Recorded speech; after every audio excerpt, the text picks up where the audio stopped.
The Huggapotamus by Steve Metzger, illustrated by Gabrielle Antonini.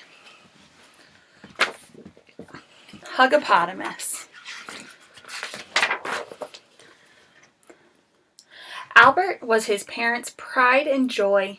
When he smiled for the first time, his mother jumped up and down with delight. "Look at our baby," she cried out. "Isn't he wonderful?" Whether Albert was taking his first steps, or learning his ABCs, or even when he was doing nothing at all, they couldn't help but hug their one and only hippo. "Why do you hug me all the time?" Albert asked. "Because we love you so much," his father replied. "You're our little Huggapotamus," his mother added. Albert smiled. "A hug shows that you care about someone," he thought, as he went out to play. Waddling through the dense jungle, Albert spotted Benny. He quietly tiptoed behind his friend and gave him a super strong hippo hug. "Yow!" Benny roared. "What are you doing?" "Hugging you," Albert replied. "Don't you like hugs?" "Not when they're so strong," Benny said. "I'm playing hide and seek and you gave away my hiding spot." "I'm sorry," Albert said. "Can I play with you?" "No," Benny said as he slid back into the bushes. Albert spotted Jasmine jumping rope by a waterfall. He ran up and gave her a squeeze. "Ouch!" Jasmine said. "What are you doing?" "Hugging you," Albert replied. "Don't you like hugs?" "Not now," Jasmine said. "I wasn't ready. Just look at me." "I'm sorry," Albert said. "Can I play with you?" "No," said Jasmine as she untangled herself. Albert plodded over to the savannah. Badge was just about to score a goal. "I love you, little monkey," shouted Albert.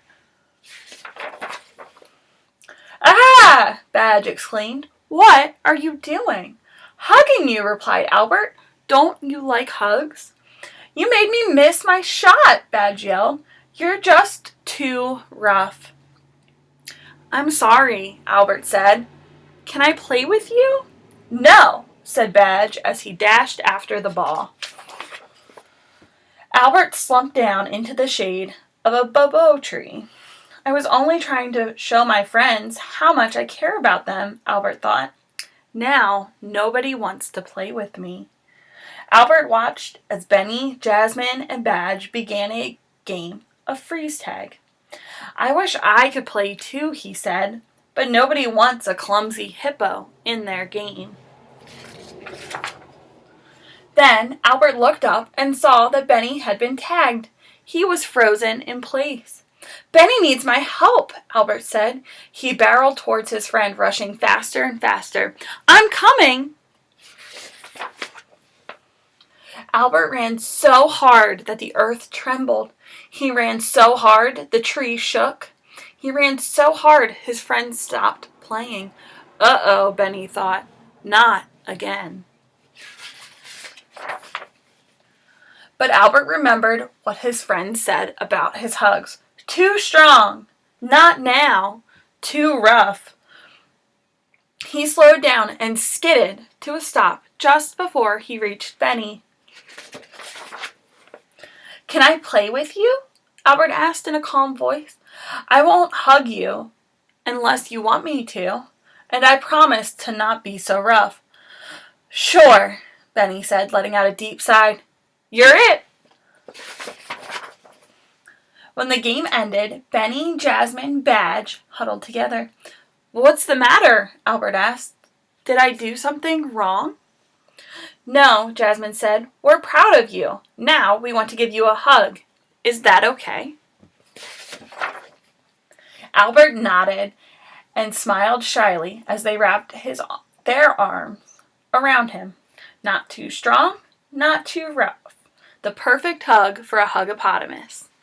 The end. That was The Huggapotamus by Steve Metzger, illustrated by Gabrielle Antonini.